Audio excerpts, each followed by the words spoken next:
Why did October 7th happen? Israel is much more powerful than Hamas. What were they thinking? What was Israel thinking? How could have it happened? Listen to Douglas Murray with boots on the ground that he has, with a very insightful understanding. And on the flip side, and even during his discussion, I'd like to share some thoughts. Why did October 7th happen, Douglas? It'll probably take a full inquiry into finding out exactly what went wrong on the Israeli side, that it was possible that Hamas could have come so far up inside the center of Israel. But I know and write about some of the reasons why. First thing is, by the way, is not related to the defensive bit of it, but the aggressive bit of it. Why did Hamas do it? We know a lot about that now. It was a plan of their bosses in Tehran that Hamas would come up through the south of the country, south of Israel. Hezbollah would come through the north, and they would effectively strangle Israel from the middle.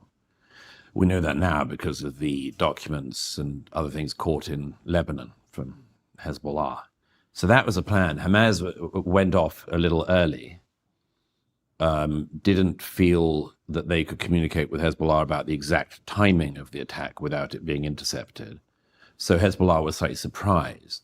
And although Hamas attacked on the 7th of October, Hezbollah started firing missiles straight away.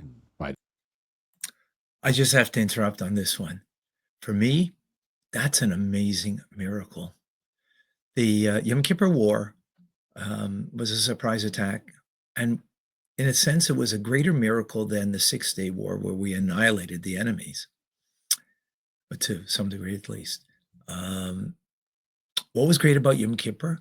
Because we could have been, God forbid, been annihilated. And the fact that they stopped and they didn't go further from the north, the same thing happened now. They stopped and they didn't move at all, Hezbollah. If they would have been on a two-pronged attack from two sides, by the way, not to mention about the Yehuda and Shomron, the so-called West Bank, they would have been part of that from three sides. It would have been, well, what October 7th was a nightmare. Heaven forfend the miracle that it wasn't more than what it was, even though what it was is horrific. Wow. I consider that amazing. Let's continue with the 8th. Nevertheless, by that point, a significant number of IDF soldiers had been sent up north, and Hezbollah did not make an incursion on the ground from the north. Otherwise, what happened in the south of Israel on October 7th would have happened across the north as well, and it's possible that the terrorist armies could have met in the middle. That was the plan that Iran knew about, the Iranian Revolutionary Government. And the aim was to completely annihilate Israel. And Yahya Sinwar, who planned the 7th from Hamas, who had previously been in an Israeli prison where he was found to have a brain tumor, which he was diagnosed by a Jewish dentist who worked with him, saved his life. The Israelis then operated on Sinwar to save the brain tumor from killing him. And he was released in a prisoner exchange in 2011 for one of 1,000 people released for the release of the Israeli hostage, Gilad Shalit. Sinwar, after he was released, said publicly many times what he wanted to do. He said in private to the doctor who saved his life, he said, "Now you, Israel, are strong. One day you'll be weak, and then I'll attack." And he was true to his word. And what's more, in the years after he was released from prison, when he went back to being one of the senior leaders of Hamas and then the leader in Gaza, he said repeatedly what he wanted to do. And he said, among other things, he said, "We're going to go in and we're going to tear their hearts out from their bodies." And he was true to his word. And you say that he said this, and I'm sure it makes sense from his perspective, that I will attack when you're weak. Why was Israel weak? So before getting into why Israel was weak, which I think is a very important point, is we got to believe evil people when they say evil things. We have a Western mind, a Western culture that we kind of make little of it and we don't take it for face value. We have to stop that. So why was Israel weak? Oh, let me give you a hint. When the Jewish people are not united, we're divided. We are horrific when we're divided. When we're united, there's no greater power on earth. No greater power on earth than the Jewish people when they are united. Divided, though, oh, terrible.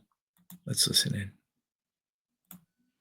Well, that is definitely a sort of it's the big question for Israel and its defense. I'd say there's a set of reasons. One was definitely the perception there'd been in the year before the 7th, there'd been this intense internal turmoil in Israel about a question of judicial reform that almost nobody inside Israel understands and nobody outside understands. But there were demonstrations by left-wing Israelis every day, every week, against the government's proposed judicial reforms. This definitely meant that the police were overstretched in that period. And many people think that made Israel look, from Sinwar's point of view, from Hamas and Hezbollah's point of view, and from Iran's point of view, made them look internally divided. And there's something in that. An Israeli friend of mine said to me a few weeks after the 7th in Jerusalem, and he said, in some ways Hamas were stupid. If they'd left it another year, we'd have all killed each other. So there is a sort of lesson about internal turmoil, and there's something almost biblical about that. The Jews are all fighting among each other, and then an external enemy comes to annihilate them, and then suddenly they realize that actually there are more important things.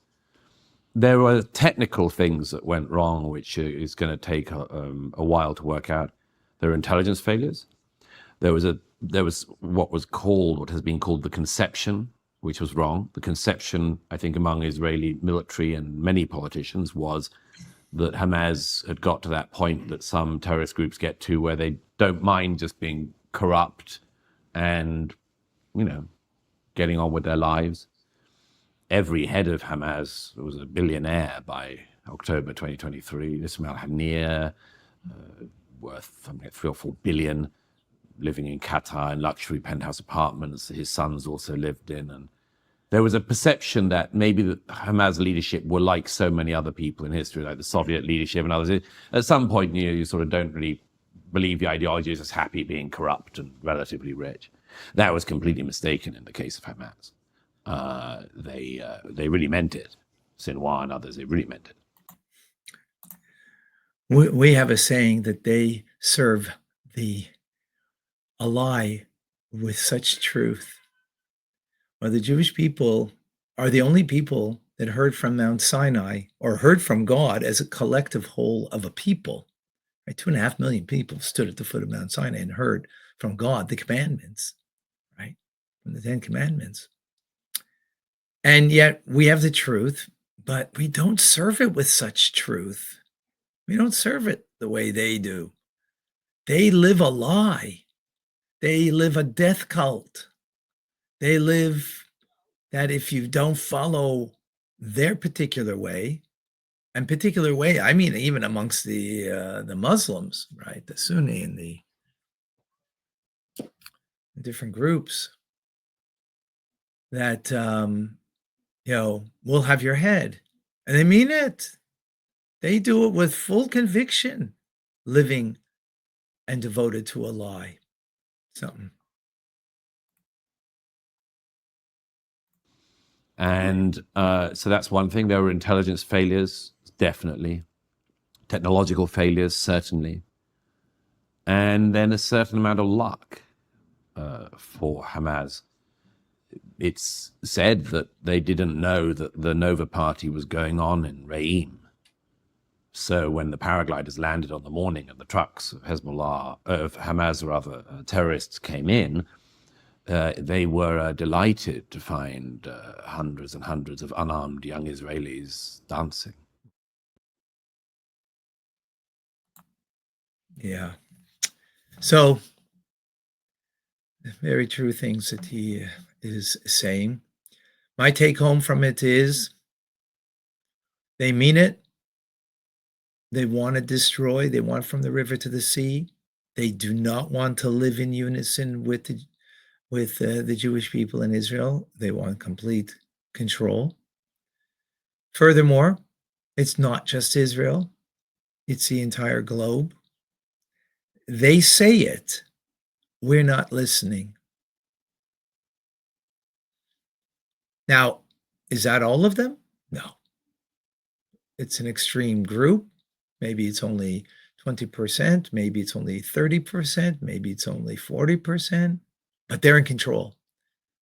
And the silent minority or majority, they go along with it. Whether they really believe it or partially believe it, they're implicated, no doubt.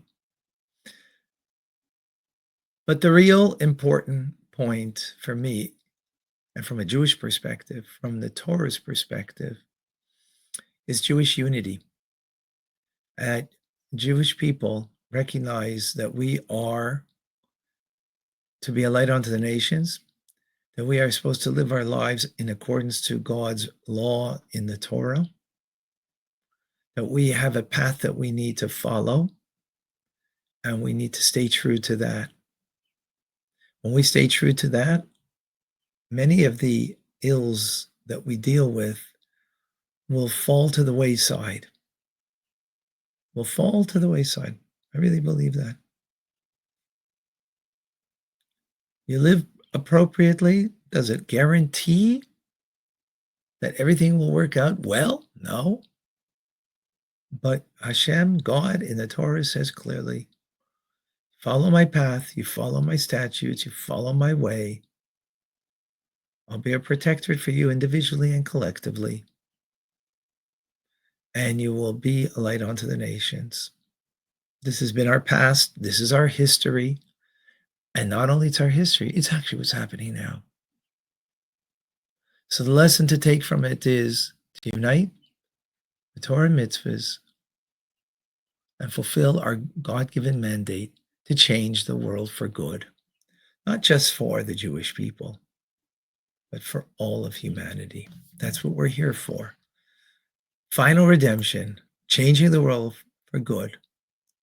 Mashiach now. Let's join together. If you want to know a little more about this, come and join me. Tanya teachings daily, 9:30 a.m. Eastern Standard Time on social media platforms, right here on YouTube.